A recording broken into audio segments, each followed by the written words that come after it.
My favourite board game is Aristeia by Corvus Belli, a game that's defined by the fact it's easy to learn, hard to master, and allows for an almost limitless combination of characters to use, all pretty well balanced and completely unique from one another. It's with a heavy heart that Corvus Belli have discontinued the physical board game and that it's not currently being supported. However, there is a silver lining.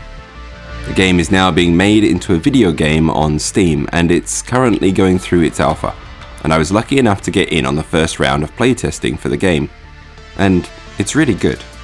The game is being developed by Blindspot games, and takes the main concepts and playstyles of the board game, but adds a few video game spins on it, making gameplay faster, while also keeping the tactical depth.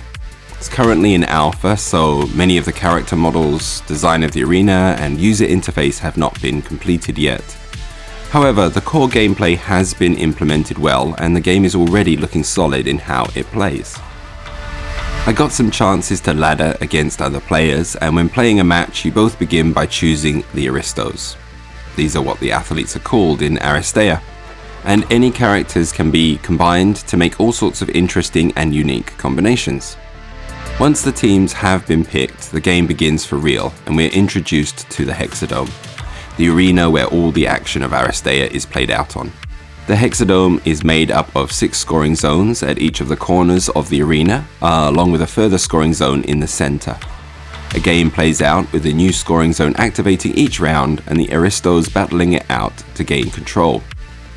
Scoring is based on the dominance of these scoring zones. If one team holds the zone for themselves, they get 3 points. If it's contested, the team with the most Aristos in the zone scores 2, and if equal, then each team takes away a point each. On the rare occasions that no one has any Aristos in the scoring zone, then there is no scoring and the zone will continue to stay active for the next round. The game then continues for 5 rounds, or when a player scores a total of 8 points. And the game is not just about brute forcing your way into these scoring zones, but each character has a unique approach. The Aristos each have unique abilities that allow them to damage, immobilize, push, taunt, slow their opponents, amongst other abilities. And it's the timing of using these tools at your disposal and understanding the risk-reward of using them that will decide the champion of the Hexadome. I must say, the first few games I played against the AI as I was getting used to the game, I felt that the video game had dumbed down the board game experience.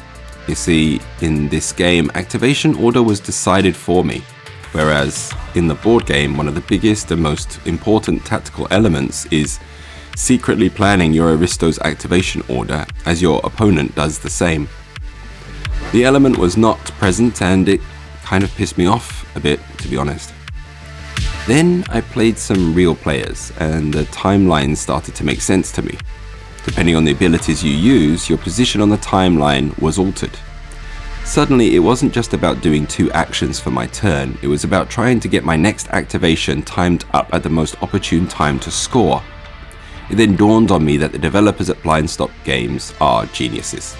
The game still had incredible tactical depth, but moved at twice the speed, if not more, than the board game, and this blew me away once the mechanics sank in. The other major change is with tactics. In the board game, you receive tactic cards to help you achieve incredible plays or give you an edge in a confrontation. In the Hexadome, this has been replaced by a cheer system with sponsor support. As you achieve exciting plays and successes, your team receives cheer points. These can then be spent on improving your Aristo's abilities or playing one-time special tactics. There are also hot spots in the arena that will highlight your sponsor to the adoring crowd. If you control more of these than your opponents, then you get a sponsor award at the end of each round. It makes for a very big risk-reward strategy, as you often have to give up a quarter of your team to score one of these spaces, and that may cost you scoring in that round. However, as the game goes on, with you in control of sponsors, you get more advantages to claw back for a late win. Each Aristo has a combination of 3 types of abilities. The simplest of these are the passive abilities. For example, Valkyrie has the passive ability to be immovable. Other Aristos trying to push her are unable to. Then there are unopposed abilities. The game will simulate a dice roll with a combination of 6 numbers being randomly picked. A 0 is a fail, but 1 or more are successes. If there is also an exclamation mark attached, then there is usually an added bonus of some kind. Major Luna has an ability to reduce the opponent's movement with suppressive fire, but with an exclamation mark she will also do a point of damage. The final ability is an opposed ability. Usually these are straight up attacks and have the defending Aristo roll their defense against the attacker and their results compared to check for success.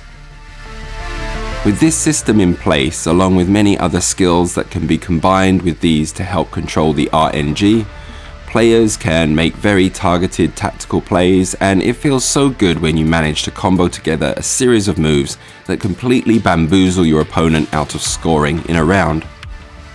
I managed to only play a few games before the alpha was over, but I enjoyed it a lot and I'm really excited to continue following the development of the game.